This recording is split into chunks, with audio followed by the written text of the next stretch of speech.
आज हम आप सभी को 10th क्लास से संबंधित आज हम आप लोग को कुछ थेल्स परिमेय के बारे में बताना चाहता हूं और ये त्रिभुज से संबंधित आपका ये 10th क्लास में हर बार एग्जाम में पूछा जाता है। और ये क्वेश्चन देखिए 2016 में पूछा गया क्वेश्चन है, प्रीवियस क्वेश्चन है और आप लोग इसको ध्यान से देखिएगा। ये क्वेश्चन आपको हर बार एग्जाम में ऐसे टाइप का क्वेश्चन आते रहते हैं। तो थोड़ा थेल्स परिमेय से संबंधित हम आपको कुछ बेसिक चीज़ पहले बता देना चाहते हैं। यहाँ पे थोड़ा आप ध्यान से देखिएगा। सबसे पहले क्या है, जैसे कि देखिए कि ये एक त्रिभुज है। तो थेल्स परिमेय में क्या हुआ था, एक गणितज्ञ था जो थेल्स, उसने बताया था कि अगर त्रिभुज है ए बी सी और ये एक इसके समांतर, जैसे बी सी के समांतर कोई रेखा एक डी और ई खींचा गया है, तो यहाँ पे कह देगा कि स्पष्ट करेगा कि त्रिभुज ए बी सी में कहेगा। थोड़ा बेसिक बात हम आपको बताना चाहते हैं, आप थोड़ा ध्यान से सुनिएगा। थेल्स के बारे में आपको बताना चाहते हैं। उसने क्या बताया था कि अगर कोई भी रेखा अगर बी सी के समांतर डी ई है, तो यहाँ पर आप लिखिए कि बी सी के समांतर अगर डी ई है, ध्यान से समझ रहे होंगे कि BC के समांतर DE है।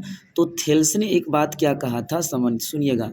थेल्स परिमेय से क्या कहा गया था, ये कहा गया था कि अगर कोई भी त्रिभुज अगर इसके समांतर हैं तो AD मतलब AD DB के बराबर होगा। थोड़ा ऊपर करते हैं, ध्यान से देखिए। AD DB के समानुपाती होगा बराबर, और AE EC के समानुपाती होगा।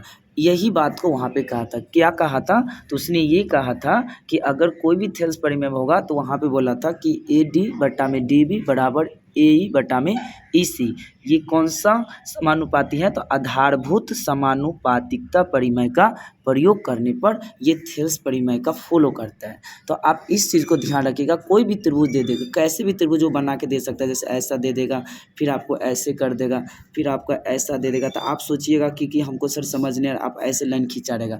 तो आप क्या कीजिएगा, इसके बटा में ये रखिएगा, फिर इसके बटा में और इसके बटा में और इसके बटा में, और वहाँ पे आप जल्दी में बना सकते हैं। तो इन्हीं को आप ध्यान रखिए और हम आपको सवाल दिखाते हैं आज जो 2016 में जो पूछा गया क्वेश्चन है। आप लोग ध्यान से देखिए कैसे सॉल्व करना। आपको लिखा रहेगा आकृति में, तो आकृति दिख रहा होगा, ये आकृति है, आप लोग ध्यान से देख रहे होंगे, ये आकृति है।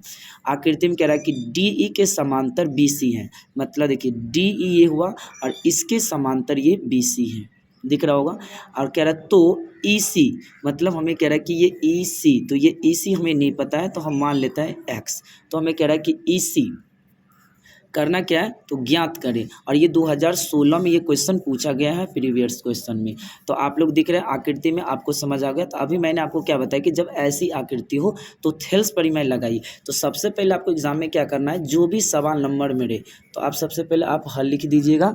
आप ध्यान से देखिए, हल लिखने के बाद आपको करना क्या है, ध्यान से सुनिए क्या करना है। तो ये त्रिभुज है ABC, तो आप लिख दीजिए, त्रिभुज का सिंबल लगाइए ABC में, लिख दीजिएगा ABC में। और फिर क्या करना है, त्रिभुज ABC में लिखने के बाद आप क्या कीजिएगा, तो देखिए दिया हुआ है ना DE के समांतर BC, तो आप यहाँ पर वही चीज़ को लिखिए, DE के समांतर BC, DE के समांतर BC है। तो यहाँ से अब क्या करना है, तो वही थेल्स लगा देना है आपको। थेल्स परिमेय से क्या लगाना है, थेल्स परिमेय से। तो अभी बताए थेल्स परिमेय कैसे लिखना है, देखिए AD बटा में DB, तो आपको वही लिखना है कि AD बटा में DB और बराबर लगाइए। थेल्स परिमेय समानुपाती आधारभूत बता रहा है AE बटा में EC, ये वाला EC आप देखिए लगा दिए, कोई दिक्कत नहीं है। अब देखिए यहाँ पे AD, तो आप यहाँ पे AD का मान आपको दिया रहेगा एग्जाम में, देखिए 1.5 है, तो आप यहाँ पर रखिए 1.5 सेंटीमीटर है, सेंटीमीटर लगा बट्टा। आप देखिए AD का मान कितना हुआ, AD का 3 सेंटीमीटर है, तो आप 3 सेंटीमीटर लिखिए। थोड़ा देखिए दिख नहीं रहा, ऊपर करें, ध्यान से देखिए। और बराबर EC का मान देखिए कितना दिया हुआ है, EC का मान आपको 1 दिया हुआ है, दिख रहा होगा यहाँ पे, तो यहाँ पे रखिए 1 सेंटीमीटर। और देखिए AE का मान दिया और EC का मान हम अभी नहीं दिया हुआ है, तो EC हमें चाहिए, तो EC की जगह पर आप X रखिए। अगर होता क्या कि कभी कभी EC का आप X नहीं भी मानिएगा, तो आप EC की जगह पर EC को सेम रख दीजिए, कोई दिक्कत नहीं है। अब जैसे आपको पता होगा कि बराबर का सेंस होता है, तो आपको पता होगा ना कि क्रॉस मल्टीप्लाई होता है। तो 1.5 को अगर हम X से मल्टीप्लाई करेंगे तो आप देखिए कितना होगा, 1.5X बराबर। आप फिर 3 को 1 से गुना करेंगे तो कितना होगा, 3 सेंटीमीटर होगा। अब हमें चाहिए एक्स का मान, क्योंकि हमें इसी लाना ही है यहाँ पर एक्स, तो आप देख रहे हैं ना, तो यहाँ पर एक्स का मान चाहिए, तो हम लिखेंगे इसीलिए, देखिए ध्यान से, तो x बराबर करेंगे तो 3 और बट्टा में क्या लिखा है 1.5। आप देखिए जैसे ही दशमलव उड़ाएंगे तो ऊपर में जाएगा एक शून्य, क्योंकि इसके आगे एक अंक है। आप देखिए 15 से 15 दूनी 30 हो गया, तो हमें क्या हुआ, x का मान कितना आ गया 2 सेंटीमीटर। हमें कह रहा था वही x का मान चाहिए, तो आप यहाँ पे लिख दीजिए। अतः क्या लिखना है, EC निकालना था, EC को माने था आप x, तो EC बराबर आ गया 2 सेंटीमीटर, और आपका आंसर यही हुआ।